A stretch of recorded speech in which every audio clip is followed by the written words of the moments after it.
Bonjour, je voudrais me focaliser sur les points sur lesquels je pense la France à l'heure actuelle doit travailler. Nous disons que nous n'avons pas d'argent. Il est vrai que nous avons moins d'argent. Nous disons qu'il faut faire d'énormes réformes puisque nous avons une situation grave. Il est vrai qu'il faut faire d'énormes réformes. Nous avons des actions prises qui sont mini-réformes ou mini-ajustements. Voilà, la situation est ainsi. Mais quand j'entends que nous tentons de résoudre certains problèmes par des mini-ajustements qui n'ont qu'un effet à très court terme et qui vont à la fois engager des dépenses de l'État pour certaines, du temps passé pour d'autres, pour aboutir à quel résultat? Un résultat très faible.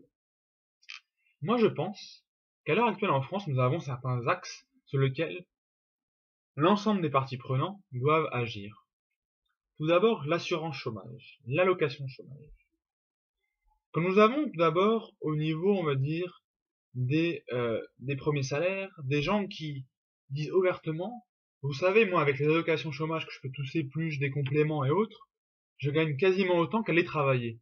Alors pourquoi aller travailler? La question est bonne. Être chez soi, à gagner autant qu'être au travail, à peut-être subir un chef qui va sans arrêt vous harceler, avec également un travail qui est fatigant, éprouvant, pour finalement gagner la même chose qu'être chez soi et faire de son temps libre ce qu'on souhaite et ce qu'on veut dans la vie. Moi, je comprends tout à fait cette attitude. Après, d'autres diront, oui, nous sommes un peuple de feignants, les gens ne veulent pas travailler. Je pense cela est propre à chacun et subjectif. Je ne jugerai pas là-dessus sur les personnes qui préfèrent rester chez elles qu'aller travailler. Au-delà de ça, je voudrais me focaliser sur un autre point du chômage. Ce sont les autres personnes qui, ayant un très bon salaire, décident à un moment de prendre un peu de repos, suite à leur travail effréné et intense, pour disposer d'un chômage qui est très avantageux.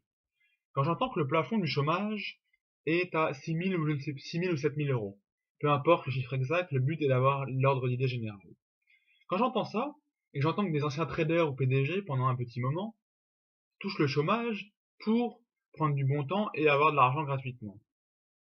Vous me direz que ces gens-là sont marginaux et ne coûtent pas forcément très cher à l'allocation chômage. Je dirais oui et non. Puisque si nous faisons la somme de tous ceux qui touchent le chômage à une hauteur disons trop élevée par rapport à ce que quelqu'un gagne, le premier exemple que j'ai donné, à savoir qu'on touche autant qu'aller travailler, quand on rajoute les gens qui sont justement à la fourchette haute, qui gagnent qui touchent beaucoup de chômage alors qu'ils ne devraient pas en toucher autant et qui ont des situations très avantageuses à côté, plus ces autres personnes qui utilisent le système à leur escient. Je ne suis pas spécialiste de la question chômage, mais j'ai entendu et je connais quelques personnes qui ont certains moyens pour en profiter. J'aimerais bien savoir le chiffre que cela donne. Et je ne pense pas que ce soit si marginal que ça. Nous avons un système de chômage qui est complètement différent de notre pays et qui est beaucoup trop, malheureusement, avantageux pour nous les Français. C'est un système sur lequel nous basons depuis des années et qui apporte une protection très forte des chômeurs pour certains chômeurs. D'autres, évidemment, sont un peu défavorisés. Et je dirais que c'est un système à la fois inégalitaire et trop favorable, qui doit être réformé en profondeur. Mais j'ai comme l'impression que c'est un sujet qui est évoqué depuis des mois, pour pas dire plus. Des analyses et des études ont été menées à ce sujet, mais je ne vois peu de propositions arriver et j'entends pas grand-chose à ce sujet. Premier point. Deuxième point en France, et l'important, la sécurité sociale. Alors bien sûr, certaines personnes ont vraiment besoin de sécurité sociale, et je comprends très bien. Il faut la garder.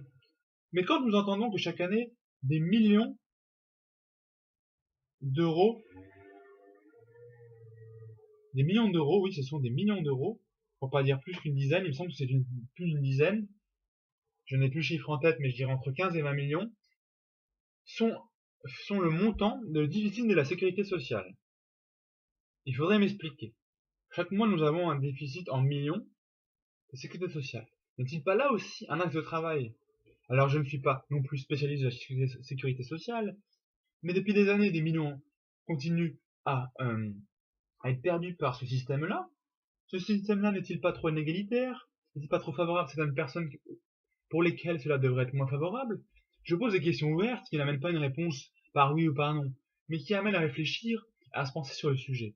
Mais également, là, depuis des années, nous en parlons de ce déficit. Depuis des années, nous disons que la sécurité sociale est trop favorable.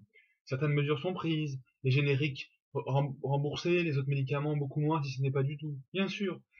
Mais j'ai quand même l'impression que c'est marginal. Et c'est pareil, il y a une réforme à faire de fond en comble. Vous me direz oui, mais tout le monde va dans la rue et ça va être encore un gros casse-tête politique et un gros casse-tête national pour résoudre ça. Mais nous ne parlons pas à l'heure actuelle d'emploi. Nous parlons d'abord de faire une étude approfondie pour voir quelles sont les possibilités d'action sur ces sujets-là. Voilà. Ce sont deux sujets qui ne représentent pas des milliards comme le budget de l'État, mais des millions, certes. Mais si nous travaillons dans ces différents secteurs, pour d'abord voir à notre niveau ce que nous pouvons d'abord, remettre à jour de façon plus égalitaire, de façon plus raisonnable, ce sont des points, je pense, et j'en donne que deux, mais il en figure d'autres, parce que je ne suis pas chef de l'État et ni un cabinet ministériel. Il y a d'autres points d'action. Et moi, ce qui me dérange, peu importe le gouvernement, c'est-à-dire de gauche, de droite ou autre, peu importe, c'est que j'entends pas grand-chose sur l'ensemble des études et des possibilités d'action à mener sur différents sujets. Le ministre de l'écologie, on parle de gaz de schiste. Alors là aussi, c'était une belle blague, puisque c'était une belle blague. Un coup on dit non, un coup on dit oui. Le ministère de l'écologie a supprimé sa ministre. Ok. Le ministre de l'orientation productive a dit pas de gaz de schiste, puis après le gaz de schiste. Y a-t-il des études menées? Oui. Y a-t-il une communication? Y a-t-il un recoupage d'informations? Et y a-t-il de vraies études poussées menées dans ce domaine, comme les autres que j'ai énoncés précédemment, et comme d'autres?